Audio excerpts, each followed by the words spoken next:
முதலமைச்சர் ஸ்டாலின் அவர்கள் திமுக பேசுறது, முதலமைச்சர் ஸ்டாலின் தான் உலகத்திலேயே நம்பர் 1 முதலமைச்சர். முதலமைச்சர் ஸ்டாலின் கிட்ட போய் கேட்டா தமிழ்நாட்டில் ஊழல் நடக்குதாமே, அப்படியா? தமிழ்நாட்டில் காவிரி ஆத்துல கழிவு நீர் அதிகமா கலக்குறாங்களாமே, அப்படியா? தமிழ்நாட்டில் மணல் கொள்ளை அடிக்கிறாங்களாமே, அப்படியா? தமிழ்நாட்டில் மலைய உடைச்சி கேரளாவுக்கு விற்கிறாங்களாமே அந்த மலைய, அப்படியா? தமிழ்நாட்டில் கிட்னி திருடுறாங்களாமே, அப்படியா? தமிழ்நாட்டில் நாங்க ஆட்சிக்கு வந்தா 100 நாள் வேலை வாய்ப்பு திட்டத்தை 150 நாளா உயர்த்துவோம் சொல்லி இன்னைக்கு 10 நாள் தான் வேலை கிடைக்குதாமே, அப்படியா?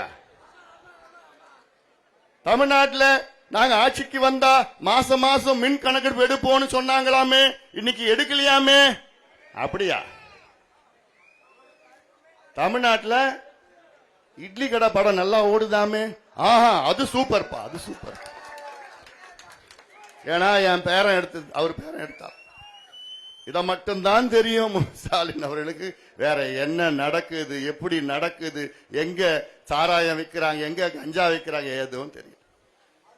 இவர்கிட்ட தான் போலீஸ் கிட்ட இருக்கு. இன்னைக்கு காலையில ஒரு அறிக்கை வர்றானுங்க தமிழ்நாட்டார்.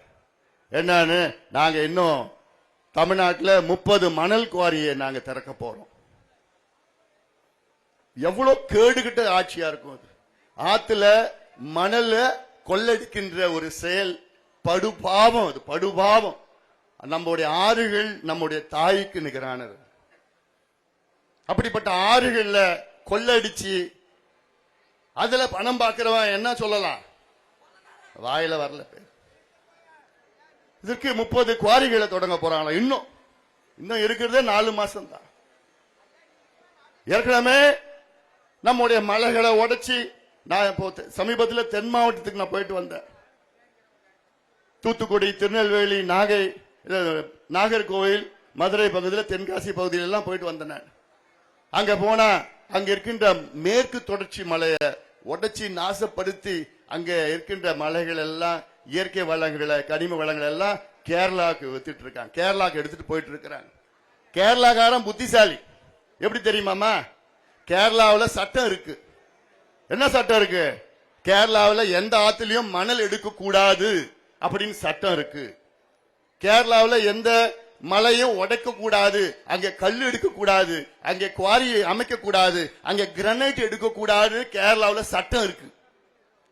கேரளாவில் அந்த ஆத்தை மாசுபடுத்த கூடாதுன்னு சட்டம் இருக்கு. கேரளாவில் அந்த காட்டை அழிக்க கூடாதுன்னு சட்டம் இருக்கு. கேரளாக்காரன் புத்திசாலி, நம்பாளுங்க இழிச்சவாய். யார் அப்படியா? நம்ம இங்க இருக்கிற மணல் எல்லாத்தையும் கொள்ளடிச்சிட்டு கேரளாவை கொண்டு போயிட்டு இருக்கிறானுங்க. நம்ம இருக்கிற மலையெல்லாம் நாசப்படுத்தி உடைச்சி மலையா மலை முழுங்கிகள். யாரு? திமுக மலை முழுங்கிகள். மலையே முழுங்குற அளவுக்கு இருக்கிறான்.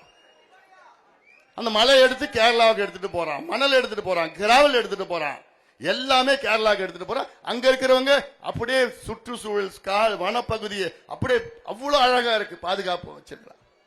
அதான் நான் கேட்கிறோம்மா, போதும்மா, இவங்க ஆண்டதெல்லாம் போதும், கொள்ளடிச்சது போதும், எங்க கிட்ட ஒரு வாய்ப்பு கொடுங்க, எங்கிட்ட ஒரு வாய்ப்பு கொடுத்து பாருங்க. ஒரு வாய்ப்பு தான் நான் கேட்கிறேன், அதுக்கு மேல நான் கேட்க மாட்டேன். தொகுதியில தொழிற்சாலைகள் இருக்கு. என் தம்பிங்க எத்தனை பேர், என் தம்பிகள் தங்கைகளும் படிச்சுட்டு இருக்கிறாங்க, ஆனா வேலை இல்லை. திமுக ஆட்சி வருவதற்கு முன்பு என்ன சொன்னாங்க?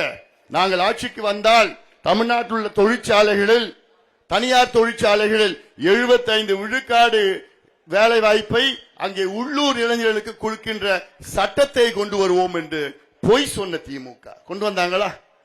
அப்படி கொண்டு வந்தா இங்க இருக்கிற பிள்ளைங்க எல்லாம், இங்க JSW, கெம்ப்ளாஸ், எல்லா தொழிற்சாலைகளையும் இங்க இருக்கிற பிள்ளைகளுக்கு தான் வேலை கிடைச்சிருக்கும்.